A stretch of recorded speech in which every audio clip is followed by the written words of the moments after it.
என்னங்க? நம்பிக்கை. அதுதான் எல்லாமே. ஒரு கம்ப்யூட்டரோட ப்ராசஸர் மாதிரி, ஒரு காரோட இன்ஜின் மாதிரி, அதுதான் நம்மளோட டிரைவிங் ஃபோர்ஸ். இந்த டிரைவிங் ஃபோர்ஸை நம்ம எவ்வளவு தூரம் ஃபிக்ஸ் பண்ணியிருக்கோமோ அதுதான் நம்மளோட ரிசல்ட். எனக்கு இவ்வளவுதான் படிக்க முடியும் நம்பினீங்கன்னா எவ்வளவுதான் படிக்க முடியும். எனக்கு இவ்வளவுதான் பேங்க் பேலன்ஸ் இருக்கு நம்பினீங்கன்னா அவ்வளவுதான் உங்களுக்கு பேங்க் பேலன்ஸ்.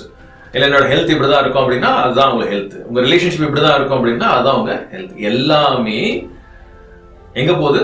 உங்களோட நம்பிக்கை. ஸோ அந்த பிலீஃபை வந்து எப்படி, அது பிலீஃப்னா என்ன? யானை கதை சொல்லியிருக்கேன் நிறைய டைம். இந்த யானையை வந்து ஒரு செயினோட, ஓகே, ஒரு குட்டி யானை. அந்த குட்டி யானையை வந்து என்ன பண்றாங்க? செயின்ல போட்டு கட்டி அதை ட்ரெயின் பண்றாங்க. ட்ரெயின் பண்ணும்போது அந்த குட்டி யானை என்ன பண்ண முடியாது. அந்த குட்டி யானை ஒரு பெரிய செயின்ல கட்டி போட்டா என்ன ஆயிடுது? இழுத்து பார்க்கும், காலை இழுத்து பார்க்கும்.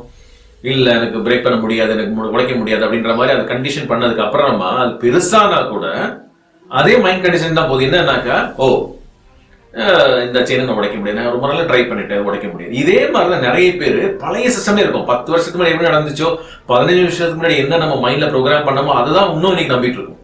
இந்த லிமிட்டிங் பிலீஃப்ஸை நம்ம எப்படி பிரேக் பண்றது?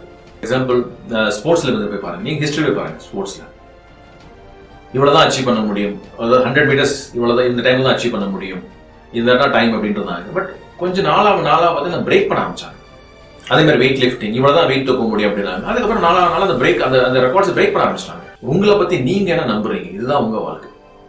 நீங்க என்ன நம்புறீங்களோ அதுதான் வாழ்க்கை. அதான் சேஞ்ச் பண்ண முடியும்.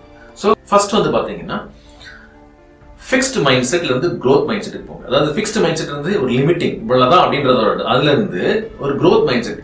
டெய்லி வந்து பாத்தீங்கன்னா நான் பண்ற வேலையில ஏதாவது எக்ஸ்ட்ரா பண்ண முடியுமோ. ஃபார் எக்ஸாம்பிள், நான் 100 ரூபாய் சம்பாதிக்கிறேன், 100 ரூபாயில இருந்து ஒரு 150 ரூபாய் சம்பாதிக்கணும், 110 ரூபாய் சம்பாதிக்க முடியுமா? ஒரு பாயிண்ட்ல நீங்க பாத்தீங்கன்னா உங்களோட இன்கம் எங்கேயோ இருக்கும். அதே மாதிரிதான் எல்லாமே, உங்களோட லைஃப் ஸ்டைல், ஓகே, உங்க சாப்பாடு, உங்க ஹெல்த். காலங்கள்ல எந்திரிக்க கஷ்டமா இருக்கு, ஜஸ்ட் ட்ரை பண்ணி பாருங்க. எந்திரிக்கிறதோட 15 மினிட்ஸ் பிஃபோர் எஞ்சி பாருங்க, முன்னாடி எஞ்சி பாருங்க, ஹாஃப் அன் அவர் எஞ்சி பாருங்க, கொஞ்சம் கொஞ்சமா சேஞ்ச் பண்ணி பாருங்க, முடியும். அந்த ஃபிக்ஸ்ட்ல இருந்து அந்த க்ரோத் மைண்ட் செட், அந்த க்ரோத் மைண்ட் செட் வரணும். ஓகே, நான் சொல்ல மாதிரி தான் ஆர்டினரிக்கும் எக்ஸ்ட்ரா ஆர்டினரிக்கும் டிஃபரன்ஸ் பார்த்தீங்கன்னா ஜஸ்ட் இந்த லிட்டில் எக்ஸ்ட்ரா அவ்வளவுதான். அந்த ஃபிக்ஸ்ட்ல இருந்து அந்த க்ரோத் மைண்ட் செட். நெக்ஸ்ட், இந்த வார்த்தைகளை வந்து உங்க டிக்ஷனரியில எடுத்துருங்க. என்ன மாதிரி வார்த்தை? ஐ காண்ட், நெகட்டிவ் திங்கிங், நிறைய நெகட்டிவ் திங்கிங். ஸோ இது நான் எனக்காக ப்ரோக்ராம் பண்ணது. ஸோ எனக்கு என்னோட டிக்ஷனரியில் அந்த ஐ காண்ட், இம்பாசிபிள்ன்ற வேர்டே கிடையாது. நெக்ஸ்ட் என்ன அவ்வளவுதான்.